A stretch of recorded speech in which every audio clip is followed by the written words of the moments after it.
ഇനിയാണ് നമ്മുടെ middle മാർച്ചിൻ്റെ summary തുടങ്ങുന്നത്. അപ്പോൾ നമുക്ക് കഥയിലേക്ക് വരാം. നമ്മൾ നേരത്തെ പരിചയപ്പെട്ട ഡൊറോത്തിയും സീലിയയും അവർ 2 മിഡിൽ മാർച്ച് സിസ്റ്റേഴ്സാണ്.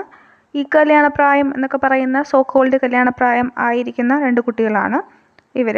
ഡൊറോത്തി ആരെ ചൂസ് ചെയ്യാണ്? കാസബോണിനെ ചൂസ് ചെയ്യാണ്. അയാളൊരു ഡ്രൈഡ് അപ്പ് ഓൾഡ് സ്കോളറാണ്. അവളുടെ ഹസ്ബൻഡായിട്ട് അദ്ദേഹത്തെയാണ് അവൾ തിരഞ്ഞെടുക്കുന്നത്. സീലിയ കുറച്ചുകൂടി സെൻസിബിളായിട്ട് ആരെ ചൂസ് ചെയ്യുന്നുണ്ട്? സർ ജെയിംസ് ചേറ്റം എന്ന് പറയുന്നത് ഒരു ലോക്കൽ നോബിൾ മാനാണ്.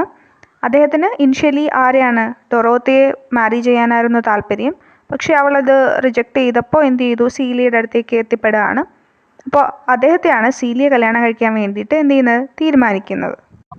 ഇവിടെ നമ്മൾ കാണുന്നുണ്ട് നമ്മുടെ സീലിയയും അതുപോലെ ഇവരുടെ അങ്കിളായിട്ടുള്ള മിസ്റ്റർ ബ്രൂക്കും എന്ത് ചെയ്യുന്നുണ്ട്? അവരെ കൺവിൻസ് ചെയ്യാൻ വേണ്ടിയിട്ടൊക്കെ എന്ത് ചെയ്യുന്നുണ്ട്? ശ്രമിക്കുന്നുണ്ട്. അതായത് കാസബോണിന് വിവാഹം കഴിക്കണ്ട എന്ന് പറഞ്ഞിട്ട് അതൊക്കെ പറഞ്ഞ് മനസ്സിലാക്കാനൊക്കെ ശ്രമിക്കുന്നുണ്ട്. പക്ഷെ അവർ കേൾക്കുന്നില്ല. എന്ത് ചെയ്തു? ഡൊറോത്തി അയാളെ കല്യാണം കഴിക്കാൻ തന്നെ തീരുമാനിക്കുകയാണ്. ഡൊറോത്തിക്കാണെങ്കിൽ ഇയാളെ വളരെ ഇഷ്ടമാണ്. ഇഷ്ടപ്പെടാൻ കാരണം എന്താണ്? അയാളൊരു എഡ്യൂക്കേറ്റഡ് ആയിട്ടുള്ള മനുഷ്യനാണ്. അപ്പോൾ ഇവർക്കും പഠിക്കാനൊക്കെ താല്പര്യമാണ്. അപ്പം ഈ ഒരു മാരേജിലൂടെ തനിക്ക് പഠിക്കാൻ കഴിയും, അല്ലെങ്കിൽ അദ്ദേഹം ഒരു എഡ്യൂക്കേറ്റഡ് മാൻ ആണല്ലോ എന്ന രീതിയിലേക്കാണ് അദ്ദേഹത്തെ ഇഷ്ടപ്പെടുന്നത്. പക്ഷേ ആ കല്യാണം ഒരു ടോട്ടൽ മിസ്റ്റേക്കായിട്ട് മാറുകയാണ് ചെയ്യുന്നത്. ഡൊറോത്തി ആരെ കല്യാണം കഴിക്കുകയാണ്? കാസബോണിനെ കല്യാണം കഴിക്കുകയാണ്. കാസബോൺ ആണെങ്കിൽ ആക്ച്വലി നോക്കുന്നത്, അല്ലെങ്കിൽ അദ്ദേഹത്തിൻ്റെ സങ്കല്പത്തിലുള്ള ഒരു ഭാര്യ എന്ന് പറയുന്നത് someone to comfort and serve him. അങ്ങനെയാണ് അയാൾക്ക് ആവശ്യം. അയാളെ കംഫേർട്ട് ചെയ്യാൻ, അയാളെ സെർവ് ചെയ്യാൻ, അയാളുടെ കാര്യങ്ങളൊക്കെ ചെയ്യാൻ ഒരാളെയാണ് അയാൾ ഒരു പാർട്ട്ണറിൽ അയാൾ എക്സ്പെക്റ്റ് ചെയ്യുന്നത്. അപ്പോൾ ഡൊറോത്തിക്കാണെങ്കിൽ എങ്ങനെയാണ്? ഡൊറോത്തി ആഗ്രഹിക്കുന്നത് അയാളുടെ ജോലിയിൽ, അയാൾ ചെയ്യുന്ന പ്രൊജക്റ്റിലൊക്കെ തന്നെ കൂടി ഇൻവോൾവ് ചെയ്യിപ്പിക്കണം, തനിക്കും കൂടി അതിൽ വർക്ക് ചെയ്യാൻ പറ്റണം എന്നൊക്കെയാണ് ഡൊറോത്തി ആഗ്രഹിക്കുന്നത്.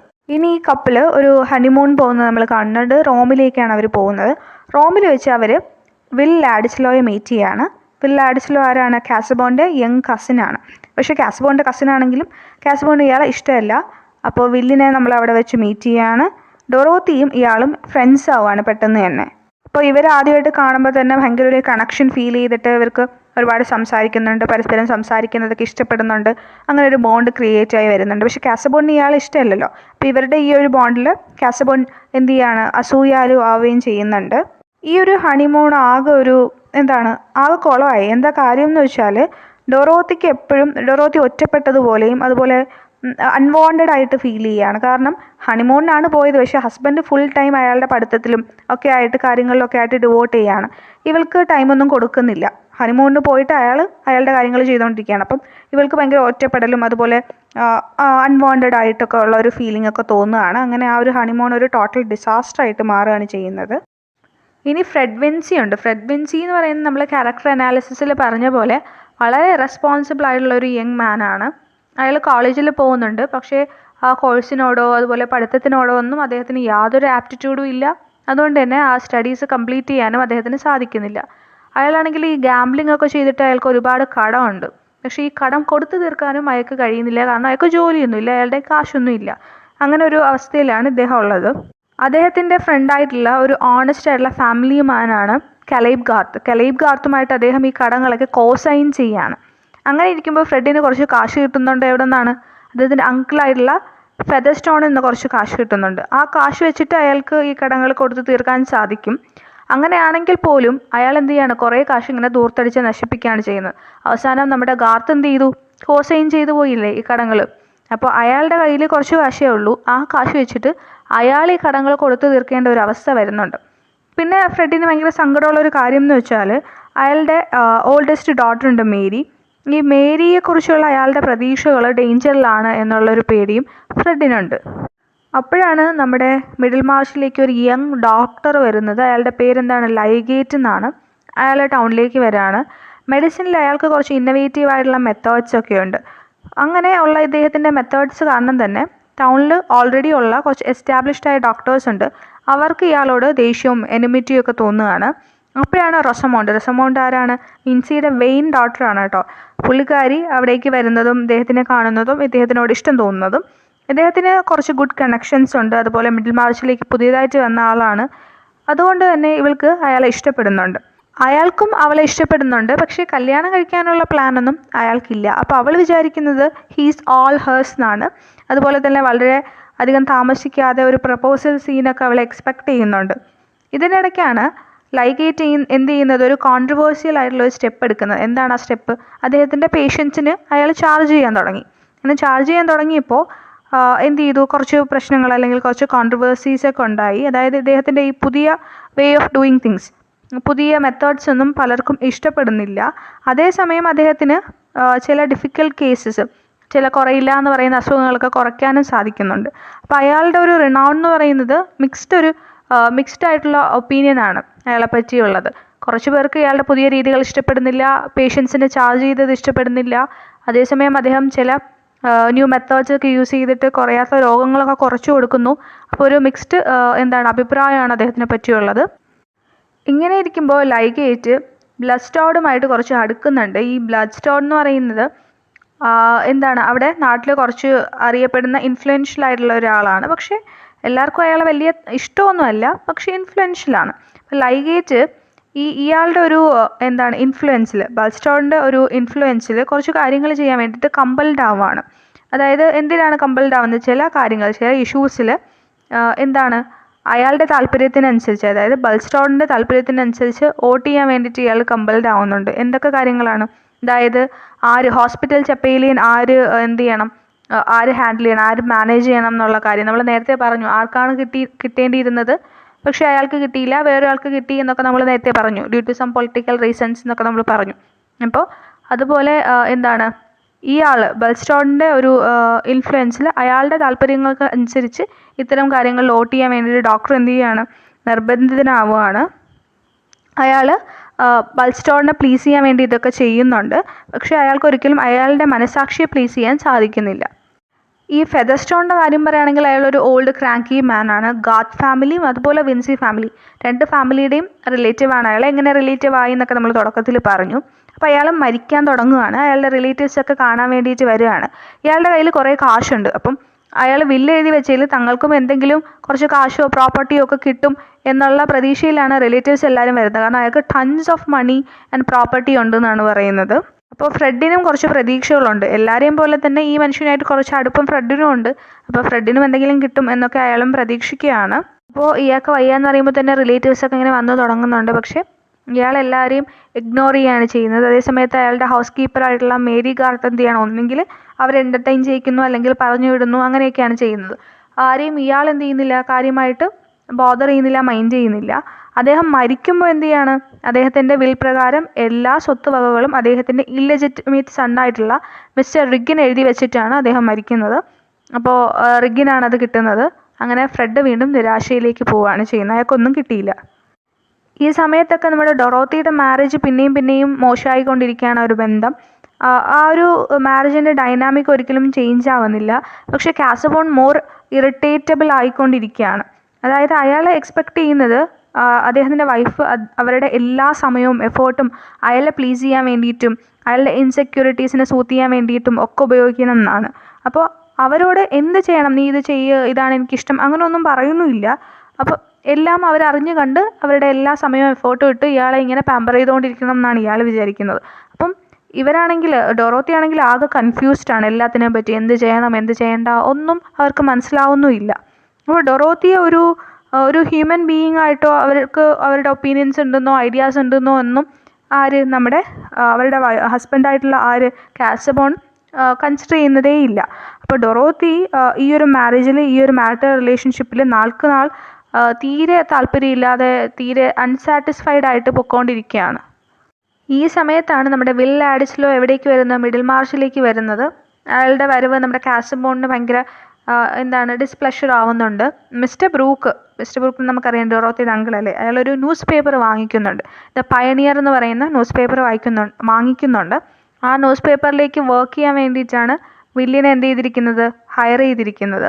വില്ലും അതുപോലെ മിസ്റ്റർ ബ്രൂക്കും പൊളിറ്റിക്കലി പ്രോഗ്രസീവ് ആണ്. പക്ഷേ അതായത് അവരുടെ നെയ്ബർഹുഡിൽ അവരത്ര വെൽ ലൈക്ഡ് അല്ല. മിസ്റ്റർ ബ്രൂക്ക് എന്ത് ചെയ്യാണ്, ഒരു കാര്യം തീരുമാനിക്കുകയാണ്. എന്താണ് തീരുമാനിക്കുന്നത്? To try and run for office. പക്ഷേ ഒരുപാട് പേര് അയാളെ എന്ത് ചെയ്യണം, കളിയാക്കുകയാണ്. Mocked a great deal and gives up. എന്നിട്ട് അയാളത് ഗിവ് അപ്പ് ചെയ്യാണ്. വില്ല് വളരെ പൊളിറ്റിക്കലി അഡപ്റ്റ് ആണ്, ഇൻഫ്ലുവൻഷ്യൽ ആണ്, and should go into politics. Himself some day. എന്നെങ്കിലും ഒരിക്കൽ അയാൾ പൊളിറ്റിക്സിലേക്ക് തന്നെ പോവും. അങ്ങനെ ഒരു മനുഷ്യനാണ് അദ്ദേഹം. ലൈഗേറ്റിനെ പറ്റിയാണ് ഇനി നമ്മൾ കാണുന്നത്. അയാൾക്ക് ഉടനെ ഒന്നും കല്യാണം കഴിക്കാൻ വേണ്ടിയിട്ടുള്ള പ്ലാൻസ് ഒന്നും ഇല്ല. അയാൾ പക്ഷേ റൊസമൗണ്ടിനെ പ്രപ്പോസ് ചെയ്യുന്നുണ്ട്, അവളത് അക്സെപ്റ്റ് ചെയ്യുന്നുണ്ട്. അപ്പം തീർച്ചയായിട്ടും അവർ മാരി ചെയ്യേണ്ടതാണ്, പക്ഷേ അയാൾക്ക് ഉടനെ മാരി ചെയ്യാനുള്ള പ്ലാൻസ് ഒന്നും ഇല്ല. അപ്പോൾ ആ സമയത്ത് തന്നെ കുറേ ആൾക്കാർ ഈ കപ്പലിനെ വാൺ ചെയ്യുന്നുണ്ട്, നിങ്ങൾ അങ്ങോട്ടും ഇങ്ങോട്ടും യോജിച്ചവരല്ല എന്നൊക്കെ പറഞ്ഞിട്ട്. പക്ഷേ ഇവർ കല്യാണം കഴിക്കുന്നുണ്ട്. അങ്ങനെ വാൺ ചെയ്യാനുള്ള കാരണം എന്ന് വെച്ചാൽ Rosamond has no sense of money. അവർക്ക് ഭയങ്കര എക്സ്പെൻസീവ് ആയിട്ടുള്ള സാധനങ്ങളൊക്കെയാണ് താല്പര്യം. എന്നാലും ഇതൊന്നും കാര്യമാക്കാതെ, ഈ വാർണിങ്സും ആരുടെയും അഡ്വൈസൊന്നും കാര്യമാക്കാതെ അവർ കല്യാണം കഴിച്ചു. അങ്ങനെ കല്യാണം കഴിച്ചപ്പോൾ എന്താ സംഭവിച്ചതെന്ന് വെച്ചാൽ റൊസമൗണ്ട്, അതായത് നമ്മുടെ ലൈഗേറ്റ് സേവ് ചെയ്യുന്നതിനേക്കാളും അല്ലെങ്കിൽ ലൈഗേറ്റിൻ്റെ വരുമാനത്തിനേക്കാളും അയാളുടെ കയ്യിലുള്ള സേവിങ്സിനേക്കാളും കൂടുതൽ കാശ് നമ്മുടെ റൊസമൗണ്ട് സ്പെൻഡ് ചെയ്യാൻ തുടങ്ങി. ഈ സമയത്ത് നമ്മുടെ കാസബോൺ ഒരു ഭയങ്കര മോശമായിട്ടുള്ള ഹെൽത്ത് കണ്ടീഷനിലാണ്. ലൈഗേറ്റ് പറയുന്നത് ഒരു ഹാർട്ട് ഡിസീസാണ്, ഉടനെ നിങ്ങൾ മരിച്ചു പോകും എന്നൊക്കെ പറയുന്നുണ്ട്. അത് കേൾക്കുമ്പോൾ കാസബോൺ ഡൊറോത്തിയോട് ആവശ്യപ്പെടുന്നുണ്ട് കുറച്ച് കാര്യങ്ങൾ പ്രോമിസ് ചെയ്യാൻ. അതായത് അയാൾ മരിച്ചു പോയാലും അതിനുശേഷവും അയാളുടെ ആഗ്രഹങ്ങൾ നിറവേറ്റാൻ വേണ്ടിയിട്ട് ഡൊറോത്തി ജീവിക്കും, അല്ലെങ്കിൽ അങ്ങനെ ചെയ്യും എന്നൊക്കെ പറഞ്ഞിട്ട് പ്രോമിസ് ചെയ്യാൻ പറയാണ്. ഡൊറോത്തി അത് കേട്ട ഉടനെ പ്രോമിസ് ചെയ്യാനൊന്നും പോകുന്നില്ല.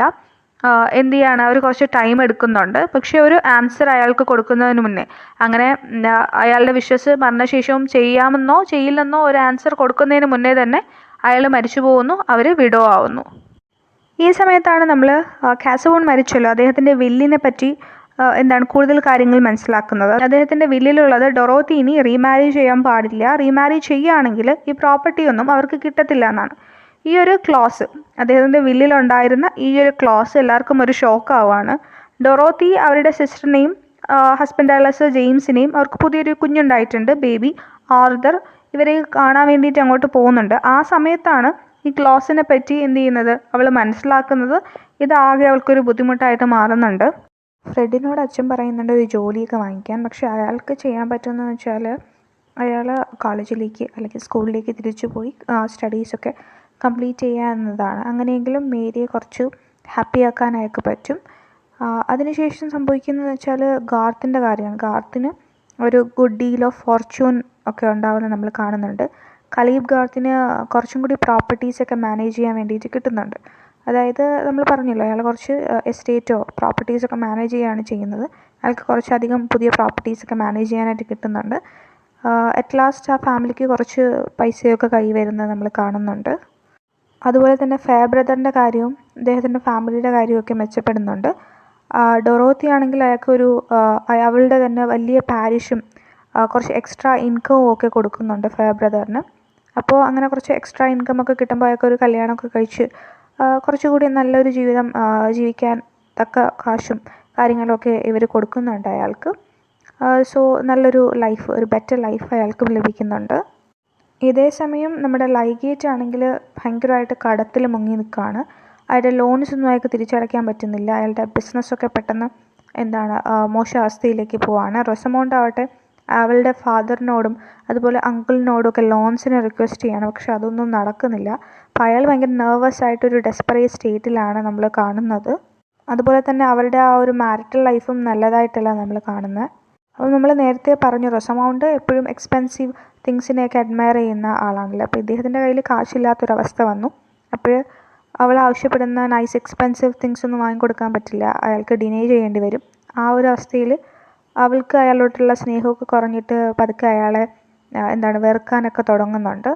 അവളെപ്പോഴും അവളുടെ ഹസ്ബൻഡിനെക്കാളും കുറച്ച് പ്രഷ്യസ് ആയിട്ടുള്ള തിങ്സിനെയൊക്കെയാണ് വാല്യൂ ചെയ്യുന്നത് അധികവും. ഹസ്ബൻഡാണെങ്കിൽ ഭയങ്കര സ്ട്രെസ്ഡ് ആണ്. അപ്പോൾ അവൾക്ക് വേണ്ടത്ര അറ്റൻഷൻ കൊടുക്കാൻ പറ്റുന്നില്ല. അവളാവട്ടെ ഹസ്ബൻഡിന് കൊടുക്കുന്നതിനേക്കാൾ അറ്റൻഷൻ ബാക്കിയുള്ള ഈ പ്രൈസ്ഡ് പൊസഷൻ, മെറ്റീരിയലിസ്റ്റിക് ആയിട്ടുള്ള തിങ്സ്, അതിനോടൊക്കെയാണ് അവളുടെ അറ്റൻഷൻ മൊത്തം പോകുന്നത്. അങ്ങനെ ആ സമയത്ത് ആണ് വിൽ ലാഡിസ്ലോയുമായിട്ടുള്ള അവളുടെ ആ ഒരു കമ്പനി ഇങ്ങനെ കുറച്ചുകൂടി മുന്നോട്ട് പോകുന്നത്. ആ ഒരു ബന്ധം, ആ ഒരു സൗഹൃദം ഇങ്ങനെ മുന്നോട്ട് കൊണ്ടുപോകുമ്പോൾ അവൾ വിചാരിക്കുന്നുണ്ട് she fancies that he loves her. പക്ഷെ ശരിക്കും അയാൾക്ക് അങ്ങനെയൊന്നും ഇല്ല കേട്ടോ, അവൾക്കത് തോന്നുന്നതാണ്. But keeps Rosamond more content for some time. ആ ഒരു ചിന്ത, അയാൾക്ക് തന്നെ ഇഷ്ടമാണെന്നുള്ള ചിന്ത, ആ ഒരു ചിന്തയ്ക്കെങ്കിലും അവളെ കുറച്ച് നാളും ഇങ്ങനെ സാറ്റിസ്ഫൈഡ് ആയിട്ട് സന്തോഷമായിട്ട് പിടിച്ചു നിർത്താൻ വേണ്ടി സാധിക്കുന്നുണ്ട്. ഇങ്ങനെ ഇരിക്കുന്ന സമയത്ത് നമ്മുടെ വിൽ ലാഡിസ്ലോ എന്ത് ചെയ്യാണ്, നമ്മുടെ കാസബോണിൻ്റെ വിൽപ്പത്രത്തിലെ ആ ഒരു ക്ലോസിനെ പറ്റി അറിയുകയാണ്. അങ്ങനെ അയാൾ എന്താ തീരുമാനിക്കുകയാണ്, അവളെ ഡൊറോത്തിയെ വിട്ടിട്ട് പോവാം എന്ന് തീരുമാനിക്കുകയാണ്. അങ്ങനെ ലാസ്റ്റ് ടൈം അവസാനമായിട്ട് ഡൊറോത്തിയെ കാണുന്നുണ്ട്. അവർ തമ്മിലൊരു ഹീറ്റഡ് കോൺവെർസേഷൻ, ഒരു കൺഫ്രണ്ടേഷൻ ഒക്കെ നടക്കുന്നുണ്ട്. അങ്ങനെ അയാൾ ലണ്ടനിലേക്ക് പോവാണ്. ഒരു പുതിയ ജോലി അന്വേഷിച്ച് ലണ്ടനിലേക്ക് പോവാണ്. അവളാണെങ്കിൽ അവിടെ തന്നെ നിൽക്കുകയാണ്. അയാളെപ്പറ്റി ഇനി ആലോചിക്കാതിരിക്കാൻ അവൾ ശ്രമിക്കുന്നതൊക്കെ നമ്മൾ കാണുന്നുണ്ട്. ഫ്രെഡിനാണെങ്കിൽ ക്ലർജിയിലേക്ക് പോകാൻ തീരെ താല്പര്യമില്ല. ഫെയർ ബ്രദർ എന്ത് ചെയ്യാണ്, മേരിയോട് സംസാരിക്കുകയാണ് അവന് വേണ്ടിയിട്ട്. അപ്പോൾ മേരി പറയാണ്, ഓക്കെ ഞാൻ ഓക്കെ ആണ്, അല്ലെങ്കിൽ she's determined to marry Fred. എങ്ങനെയാണെങ്കിൽ മാത്രം അയാൾ ഒരു പ്രോമിസ് കൊടുത്തിട്ടുണ്ട്, ഒരു ജോലി കണ്ടുപിടിക്കുക എന്നുള്ള. ആ പ്രോമിസിൽ ആ പ്രോമിസ് കീപ്പ് ചെയ്യാനായിട്ട് സാധിക്കുകയാണെങ്കിൽ ഞാൻ അയാളെ വിവാഹം കഴിക്കാൻ ഡിറ്റർമൈൻഡ് ആണെന്നൊക്കെ മേരി പറയാണ്. അതേസമയം മേരി പറയുന്നത് he should not be a preacher എന്നാണ്, പ്രീച്ചർ ആവാൻ പാടില്ല. അപ്പോൾ ഫ്രെഡ് ഡിസൈഡ് ചെയ്യാണ് ഒരു ജോലി കണ്ടുപിടിക്കാനൊക്കെ. അങ്ങനെ ബൈ ആക്സിഡൻറ്റ് അയാളൊരു ജോലി കണ്ടുപിടിക്കുന്നുണ്ട്. ആ ജോലി എന്തായി മാറുകയാണ്, മേരിയുടെ ഫാദറിൻ്റെ തന്നെ അസിസ്റ്റൻ്റായിട്ടാണ് ജോലി അയാൾ കണ്ടുപിടിക്കുന്നത്. അയാളുടെ പാരൻസിന് ഈ ഒരു ജോലി മകൻ ചെയ്യുന്നതിനോട് യാതൊരു താല്പര്യവും ഉണ്ടായിരുന്നില്ല. പക്ഷെ അയാൾക്ക് ആ ജോലി ചെയ്യാനായിരുന്നു താല്പര്യം, അല്ലെങ്കിൽ അയാൾക്ക് ആപ്റ്റിറ്റ്യൂഡ് ഉണ്ടായിരുന്ന ഒരേ ഒരു ജോലി അത് മാത്രമായിരുന്നു. ഇനി നമ്മൾ ബൾസ്ട്രോഡിൻ്റെ കാര്യം നോക്കുകയാണെങ്കിൽ അയാൾ മിസ്റ്റർ റിഗിന് കിട്ടിയ, അദ്ദേഹത്തിൻ്റെ അച്ഛൻ്റെ കയ്യിൽ നിന്ന് കിട്ടിയ ആ ഒരു സ്റ്റോൺ കോട്ട് ബൾസ്ട്രോഡ് വാങ്ങിക്കുന്നുണ്ട്. എന്നിട്ട് റിഗ് ഈ ടൗൺ വിട്ടിട്ട് പോകാൻ വേണ്ടി തീരുമാനിക്കുന്നുണ്ട്. തിരിച്ച് കോസ്റ്റിലേക്ക് പോകാൻ വേണ്ടിയിട്ടാണ് തീരുമാനിക്കുന്നത്. അയാൾ ആരാണ്, ബൾസ്ട്രോഡ് നമ്മുടെ മിസ്റ്റർ റാഫേൽസിനെ ആക്സിഡൻ്റലി മീറ്റ് ചെയ്യുകയാണ് ചെയ്യുന്നത്. ഈ സമയം റാഫേൽസ് എന്താണ് ചെയ്യുന്നത്, അയാളൊരു ബിസിനസ് ചെയ്യുകയാണ്. അതായത് മോഷ്ടിച്ചെടുത്ത ഗുഡ്സ്, സ്റ്റോളൻ ഗുഡ്സ് വിൽക്കുന്ന ഒരു ബിസിനസ്സാണ് അയാൾ ചെയ്തുകൊണ്ടിരിക്കുന്നത്. അതുപോലെ തന്നെ അയാൾക്ക് കാശ് വേണം എന്നൊക്കെ പറഞ്ഞിട്ട് അയാൾ ബൾസ്ട്രോഡിനെ ബ്ലാക്ക് മെയിൽ ചെയ്യുന്നത് നമ്മൾ കാണുന്നുണ്ട്. അതേസമയത്ത് റാഫേൽസ് റിഗിൻ്റെ മദറിനെ കല്യാണം കഴിക്കുന്നുണ്ട്. പക്ഷേ റിഗ് ഇയാളുടെ ഭീഷണിക്ക് വഴങ്ങി കാശൊന്നും കൊടുക്കുന്നില്ല. എന്നിട്ട് ഇമ്മീഡിയറ്റ്ലി ഈ സ്ഥലം വിട്ട് പൊക്കോണം എന്നൊക്കെയാണ് റിഗ് റാഫേൽസിനോട് പറയുന്നത്. റാഫേൽസ് മിസ്റ്റർ ഗാത്തിനോട് ബൾസ്ട്രോഡിൻ്റെ പാസ്റ്റിനെ കുറിച്ച് പറയുന്നുണ്ട്. ഈ ഒരു കാര്യം സറൗണ്ടിങ്സിലൊന്നും സ്പ്രെഡ് ചെയ്യാതിരിക്കാൻ, അല്ലെങ്കിൽ സ്പ്രെഡ് ചെയ്യുന്നതിനെ പറ്റി അയാൾ ഭയങ്കര ശ്രദ്ധാലുവാണ്. അതുകൊണ്ട് തന്നെ ബൾസ്ട്രോഡ് വിചാരിക്കുന്നത് അയാൾ സേഫാണ് എന്നാണ്. റിഗ് ഇടയ്ക്കിടയ്ക്ക് വന്നിട്ട് നമ്മുടെ ബൾസ്ട്രോഡിനെ ഹോണ്ട് ചെയ്യുന്നുണ്ട്, അല്ലെങ്കിൽ ബുദ്ധിമുട്ടിക്കുന്നുണ്ട്. ബൾസ്ട്രോഡ് ഓരോ തവണയും ഇയാൾ വരുമ്പോൾ തിരിച്ചു പോകാൻ വേണ്ടിയിട്ട് കാശ് കൊടുക്കുന്നുണ്ട്. പക്ഷേ ഇയാൾ പിന്നെയും വരും. അയാൾ വളരെ അസുഖബാധിതനായിട്ടാണ് നമ്മൾ കാണുന്നത്. റാഫേൽസ് ബൾസ്ട്രോഡിൻ്റെ വീട്ടിൽ വെച്ചിട്ട് ലൈഗേറ്റിൻ്റെ കെയറിലിരുന്നിട്ടാണ് മരിക്കുന്നത്. പക്ഷേ അതത്ര നല്ലൊരു കാര്യമായിട്ട് തോന്നുന്നില്ല. പക്ഷേ ശരിക്കും റാഫേൽസ് മരിക്കുന്നത് മദ്യപാനം കൂടിയിട്ടാണ്. മദ്യപാനം കാരണമുണ്ടായ നാച്ചുറൽ കോസസ് കാരണമാണ് അയാൾ മരിക്കുന്നത്. ഈ ബൾസ്ട്രോഡ് പിന്നെ എന്ത് ചെയ്യുന്നുണ്ട്, ലൈഗേറ്റിന് ഒരു വലിയ ലോൺ കൊടുക്കാമെന്ന് പറയുന്നുണ്ട്. അതായത് അയാൾ ആകെ പാപ്പരായിരിക്കുകയാണല്ലോ, അപ്പം ബാങ്ക്രപ്റ്റ് ആവാറായിരിക്കുകയാണ്. അപ്പോൾ ബാങ്ക്രപ്റ്റ് ആവാതിരിക്കാൻ വേണ്ടി അതിന് സേവ് ചെയ്യാൻ വേണ്ടി ഒരു ലാർജ് ലോൺ കൊടുക്കാമെന്ന് ബൾസ്ട്രോഡ് ലൈഗേറ്റിനോട് പറയുന്നുണ്ട്. അപ്പോൾ കിട്ടിയ കച്ചിത്തുരുമ്പ് പോലെ ലൈഗേറ്റ് ആ ലോൺ എടുക്കുന്നുണ്ട്. ആക്ച്വലി അതൊരു ബ്രൈബ് പോലെയാണ് ഇയാൾക്ക് ഓഫർ ചെയ്യുന്നത്. എന്നിരുന്നാൽ പോലും അയാളുടെ അവസ്ഥ കൊണ്ട് അയാളത് എന്ത് ചെയ്യുന്നുണ്ട്, കൈപ്പറ്റുന്നുണ്ട്. അതുപോലെ തന്നെ ബൾസ്ട്രോഡ് ഒരു കാര്യം കൂടി മനസ്സിലാക്കുന്നുണ്ട്. എന്താണ് അയാൾ മനസ്സിലാക്കുന്നത്, അയാൾ വിൽ ലാഡിസ്ലോയുടെ ഗ്രാൻഡ് മദറിനെ കല്യാണം കഴിച്ചു എന്നും അതുകൊണ്ട് തന്നെ അയാൾക്ക് റൈറ്റ്ഫുള്ളായിട്ട് കിട്ടേണ്ടിയിരുന്ന ഇൻഹെറിറ്റൻസ് നഷ്ടപ്പെടുത്തിയെന്നും അയാൾ മനസ്സിലാക്കുന്നുണ്ട്. ഇതറിയുന്ന അയാൾ പശ്ചാത്തപിക്കുന്നുണ്ട്. അയാൾ നമ്മുടെ വിൽ ലാഡിസ്ലോയ്ക്ക് ഒരു വലിയ ഹ്യൂജ് എമൗണ്ട് ഓഫ് മണി കൊടുക്കാം എന്നൊക്കെ പറയുന്നുണ്ട്. പക്ഷേ വില്ലത് റിഫ്യൂസ് ചെയ്യുകയാണ്. ഇനി നമ്മൾ കാണുന്ന നമ്മുടെ വിൽ ലാഡിസ്ലോ തിരിച്ചു വരികയാണ്. ഈ സമയത്ത് ഡൊറോത്തി ഇയാളെയും റൊസമൗണ്ടിനെയും ഒരുമിച്ച് കാണുന്നുണ്ട്. ഒരുമിച്ച് എന്ത് ചെയ്യുന്നുണ്ട്, ഒരുമിച്ചാണെന്നുള്ള കാര്യം മനസ്സിലാക്കുന്നുണ്ട്, കൈയോടെ മനസ്സിലാക്കുന്നുണ്ട്. അതൊരു വളരെ മോശം സിറ്റുവേഷനിൽ ലാൻഡ് ചെയ്യാണ്. ഡൊറോത്തി വീണ്ടും ഭയങ്കര ഡിസപ്പോയിൻറ്റഡ് ആവുന്നുണ്ട്. വില്ലിനോട് ഭയങ്കര ദേഷ്യമാണ്. അതേസമയം വില്ലിന് തിരിച്ച് നമ്മുടെ റൊസമൗണ്ടിനോടും ദേഷ്യമാണ്. കാരണം അയാൾക്ക് അവളോട് പ്രണയമൊന്നുമില്ല, പക്ഷെ അങ്ങനെ അയാൾക്ക് അവളോട് പ്രണയമാണ് എന്ന രീതിയിൽ കാര്യങ്ങൾ അവൾ ചിത്രീകരിച്ചു എന്നതിൻ്റെ പേരിലാണ് അയാൾക്ക് അവളോട് ദേഷ്യം. അപ്പോൾ വില്ല് ഡിബേറ്റ് ചെയ്യുന്നത് നമ്മൾ കാണുന്നുണ്ട്. അതായത് അവളെ പോയി കാണണോ വേണ്ടയോ എന്നൊരു കാര്യത്തിൽ ഡിബേറ്റ് ചെയ്യുന്നത് നമ്മൾ കാണുന്നുണ്ട്. സർ ജെയിംസിനാണെങ്കിൽ ഇദ്ദേഹത്തിന് അവരുടെ നെയ്ബർഹുഡിൽ നിന്ന് പുറത്തേക്കാക്കണം എന്നാണ് ചിന്തിക്കുന്നത്. കാരണം എന്ന് വെച്ചാൽ സർ ജെയിംസ് വിചാരിക്കുന്നത് ഇയാളൊരു നല്ല മനുഷ്യനല്ല, വിൽ ലാഡിസ്ലോ ഒരു നല്ല മനുഷ്യനല്ല. അതുകൊണ്ട് തന്നെ എൻ്റെ സിസ്റ്റർ ഇൻ ലോയെ പ്രൊട്ടക്റ്റ് ചെയ്യാൻ വേണ്ടിയിട്ട് ഇയാളെ ഇവിടെ നിന്ന്, ഈ നെയ്ബർഹുഡിൽ നിന്ന് ഞാൻ പറഞ്ഞു വിടണം എന്നാണ് അദ്ദേഹം ചിന്തിക്കുന്നത്. ഇനി നമ്മൾ കാണുന്നത് റാഫേൽസ് ഈ സ്റ്റോറി കുറച്ച് ആൾക്കാരോട് കൂടി പറയുന്നുണ്ട്. കാലേബ് ഗാത്തിനോട് മാത്രമല്ല, മറ്റു ചിലരോട് കൂടി ഈ സ്റ്റോറി ഇങ്ങനെ പറയുന്നുണ്ട്. പറയുമ്പോൾ എന്ത് ചെയ്യാണ്, ഈ ഒരു കഥ അല്ലെങ്കിൽ ഈ ഒരു കാര്യം മിഡിൽ മാർച്ചിൽ ചുറ്റും ഇങ്ങനെ എല്ലാവരും അറിഞ്ഞ് അവിടെ മൊത്തം ഇങ്ങനെ പരക്കുകയാണ്. അപ്പം ഇത്രയും നാളും സേഫാണ് എന്ന് വിചാരിച്ചുകൊണ്ടിരുന്ന ബൾസ്ട്രോഡിൻ്റെ കാര്യം കുറച്ച് പ്രശ്നത്തിലാവുകയാണ്. അയാൾക്ക് മാത്രമല്ല, ലിഡ്ഗേറ്റിനും ഇത് ഒരു പ്രശ്നം തന്നെയാണ്. കാരണം അയാളും ഒരു തരത്തിലല്ലെങ്കിൽ മറ്റൊരു തരത്തിൽ ഇതുമായിട്ട് കണക്റ്റഡ് ആണ്. എങ്ങനെയാണ് കണക്റ്റഡ് ആവുന്നത്? ഈ ഒരു കാര്യം ഈ ഒരു കാര്യം എന്ന് പറയുമ്പോൾ എന്താണ്, റാഫേൽസിൻ്റെ ഡെത്തിൻ്റെ സർക്കംസ്റ്റാൻസും ആ ഒരു കാര്യങ്ങളുമൊക്കെ ആരോടും പറയാതിരിക്കാനുള്ള ഒരു ബ്രൈബ് എന്ന രീതിയിലാണ് ഒരു വലിയ എമൗണ്ട് ഓഫ് ലോൺ ഇയാൾ കൈപ്പറ്റിയിരിക്കുന്നത് അല്ലേ. അതേസമയം തന്നെ ഡൊറോത്തി വിശ്വസിക്കുന്നത് ലിഡ്ഗേറ്റ് ഇങ്ങനെയൊന്നും ചെയ്യത്തില്ല, അല്ലെങ്കിൽ അയാൾ ഇന്നസെൻ്റ് ആണ് എന്നാണ്. പക്ഷേ സത്യത്തിൽ ആ മരണത്തെപ്പറ്റി യാതൊന്നും സംസാരിക്കാതിരിക്കാൻ വേണ്ടിയിട്ട് ഒരു ബ്രൈബ് എന്ന രീതിയിൽ തന്നെയാണ് ആ കാശ് അയാൾ കൈപ്പറ്റിയിരിക്കുന്നത്. അപ്പോൾ ഡൊറോത്തി അയാൾ ഇന്നസെൻ്റ് ആണെന്ന് വിശ്വസിക്കുന്നു. ഡൊറോത്തിയും ഫാബ്രദറും അതുപോലെ തന്നെ വേറെ കുറച്ച് പേരും കൂടി അദ്ദേഹത്തിനോട് അവിടെ തന്നെ നിൽക്കാൻ വേണ്ടിയിട്ട് കൺവിൻസ് ചെയ്യുന്നുണ്ട്. അതുപോലെ തന്നെ പബ്ലിക് ഒപ്പീനിയനും അദ്ദേഹത്തിന് എതിരെ അത്രയ്ക്ക് അങ്ങോട്ട് സ്ട്രോങ് അല്ല എന്ന് വേണം പറയാൻ. എന്നിരുന്നാൽ പോലും അദ്ദേഹത്തിൻ്റെ പ്രാക്ടീസൊക്കെ ഡിമിനിഷ് ചെയ്യുന്നത് നമ്മൾ കാണുന്നുണ്ട്. ഒരു സമയമാകുമ്പോഴേക്കും ഈ സ്കാൻഡൽ ഇങ്ങനെ എല്ലായിടത്തും പടർന്നിട്ട് ബൾസ്ട്രോഡിന് മിഡിൽ മാർച്ച് വിട്ടു പോവേണ്ട ഒരവസ്ഥ വരുന്നുണ്ട്. അദ്ദേഹത്തിൻ്റെ വൈഫിനെ സംബന്ധിച്ച് നോക്കുകയാണെങ്കിൽ അവർക്കറിയില്ലായിരുന്നു ഇയാളുടെ പാസ്റ്റ് ഇങ്ങനെ ഡേർട്ടി ആണെന്നൊന്നും. പക്ഷെ അവർ വളരെ നല്ലൊരു വ്യക്തിയാണ്. ഇങ്ങനെയൊക്കെ സംഭവിക്കുമ്പോൾ അവർ തീരുമാനിക്കുന്നത് ഇനിയിപ്പോൾ എന്ത് സംഭവിച്ചാലും അയാളുടെ ഒപ്പം താമസിക്കാം എന്ന് തന്നെയാണ് അവർ തീരുമാനിക്കുന്നത്. He leaves in disgrace. ആ സ്ഥലം വിട്ടു പോകുന്നുണ്ട്. നമ്മുടെ ലിഡ്ഗേറ്റിൻ്റെ കാര്യം നോക്കുകയാണെങ്കിൽ അയാൾ ഒരു തരത്തിൽ ഇന്നസെൻ്റ് ആണല്ലേ, അയാളൊന്നും ചെയ്തിട്ടില്ല. പക്ഷേ ആ കാശ് അയാൾക്കൊരു ബ്രൈബ് പോലെ കൊടുക്കുമ്പോൾ അയാൾ വാങ്ങുന്നുണ്ട്. അപ്പോൾ Lygate was innocent stays behind. ഇനി ഫ്രെഡിൻ്റെ കാര്യം നോക്കുകയാണെങ്കിൽ മിസ്റ്റർ ഗാത്തിന് വേണ്ടിയിട്ട് അയാൾ പണിയെടുത്തുകൊണ്ടിരിക്കുകയാണ്. ആ ഒരു ജോലി വളരെ നന്നായിട്ട് തന്നെ അയാൾ മുന്നോട്ട് കൊണ്ടുപോകുന്നുണ്ട്. മിസ്സസ് ബൾസ്ട്രോഡ് എന്ത് ചെയ്യാണ്, അവിടെ വിട്ടു പോവുകയാണ്. പോകുമ്പോൾ എന്ത് ചെയ്യുന്നുണ്ട്, ഈ സ്റ്റോൺ കോട്ടിൻ്റെ മാനേജ്മെൻറ്റ് ആരെ ഏൽപ്പിക്കുകയാണ്, ഫ്രെഡിനെ ഏൽപ്പിക്കുകയാണ്. അയാൾ ആ പ്രോപ്പർട്ടിയൊക്കെ, അതായത് ആ സ്റ്റോൺ കോട്ട് ആ പ്രോപ്പർട്ടിയൊക്കെ നോക്കി നടത്തിക്കൊണ്ട് അവിടെ താമസിക്കുകയാണ്.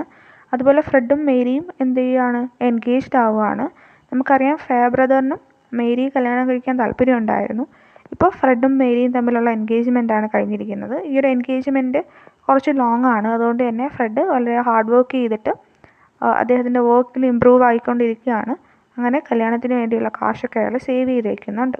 ഇനി ഡൊറോത്തി എന്ത് ചെയ്യാണ്, ഡൊറോത്തി നമ്മുടെ ലിഡ്ഗേറ്റിനെ എന്ത് ചെയ്യാണ്, ബെയിലെടുക്കുകയാണ്. ബൾസ്ട്രോഡിന് അയാൾ കൊടുത്തു തീർക്കാനുള്ള കാശൊക്കെ തിരിച്ചു കൊടുത്ത് അല്ലെങ്കിൽ കെട്ടിവെച്ചുകൊണ്ട് ലിഡ്ഗേറ്റിന് എന്ത് ചെയ്യാണ്, അവരെന്ത് ചെയ്യാണ്, ഡൊറോത്തി ബെയിലെടുക്കുകയാണ്. ആ സമയത്ത് നമ്മുടെ വിൽ ലാഡിസ്ലോ നമ്മുടെ ഡൊറോത്തിയെ കാണാൻ വേണ്ടി വരുന്നുണ്ട്. അപ്പോൾ നമുക്കറിയാം അവരുടെ ഹസ്ബൻഡിൻ്റെ പ്രകാരം, ആ വിൽപത്രം പ്രകാരം അവർക്ക് റീമാരി ചെയ്യാൻ പറ്റില്ല. അങ്ങനെയാണെങ്കിൽ പ്രോപ്പർട്ടി ഒന്നും അവർക്ക് കിട്ടില്ല. അപ്പോൾ അവൾ ഫൈനലി ഒരു ഡെസിഷൻ എടുക്കുകയാണ്. അവൾക്ക് വില്ലിനെ എന്ത് ചെയ്യാൻ വയ്യ, നഷ്ടപ്പെടുത്താൻ വയ്യ. അതുകൊണ്ട് തന്നെ ഡൊറോത്തി തീരുമാനിക്കുകയാണ് അവരുടെ ഹസ്ബൻഡായിരുന്ന കാസാബോണിൻ്റെ മണിയും പ്രോപ്പർട്ടിയും ഒക്കെ വേണ്ടെന്ന് വയ്ക്കാൻ വേണ്ടി തീരുമാനിക്കുകയാണ്. എന്നിട്ട് വിൽ ലാഡിസ്ലോയെ കല്യാണം കഴിക്കാനാണ് അവർ തീരുമാനിക്കുന്നത്. ഈ ഒരു ഡെസിഷൻ സീലിയയ്ക്കും ഹസ്ബൻഡ് സർ ജെയിംസിനും ഒരു ഷോക്കായിരുന്നു. പക്ഷേ ശരിക്കും പറഞ്ഞാൽ ഡൊറോത്തി ശരിക്കും കറക്റ്റായൊരു ഡെസിഷൻ തന്നെയാണ് എടുത്തത് അല്ലേ. സർ ജെയിംസ് എന്ത് ചെയ്തു, സർ ജെയിംസ് ഇപ്പോഴും അവരുടെ മാരേജിനെ പറ്റി നല്ലൊരു അഭിപ്രായത്തിലല്ല ഉള്ളത്. പക്ഷേ എന്നിരുന്നാൽ പോലും വില്ലും ഡൊറോത്തിയും അവിടെ നിന്ന് സ്ഥലം വിട്ട് എങ്ങോട്ട് പോവുകയാണ്, ലണ്ടനിലേക്ക് പോവാണ്. അതിനുശേഷം എന്ത് ചെയ്യാണ്, വില്ല് അവിടെ പാർലമെൻറ്റിൽ മത്സരിക്കുന്നുണ്ട്, എലക്റ്റഡ് ആവുന്നുണ്ട്. അവരവിടെ സന്തോഷമായിട്ട് ജീവിക്കുന്നുണ്ട്. ഇത്രയാണ് നമ്മുടെ മിഡിൽ മാർച്ചിൻ്റെ കഥ എന്ന് പറയുന്നത്.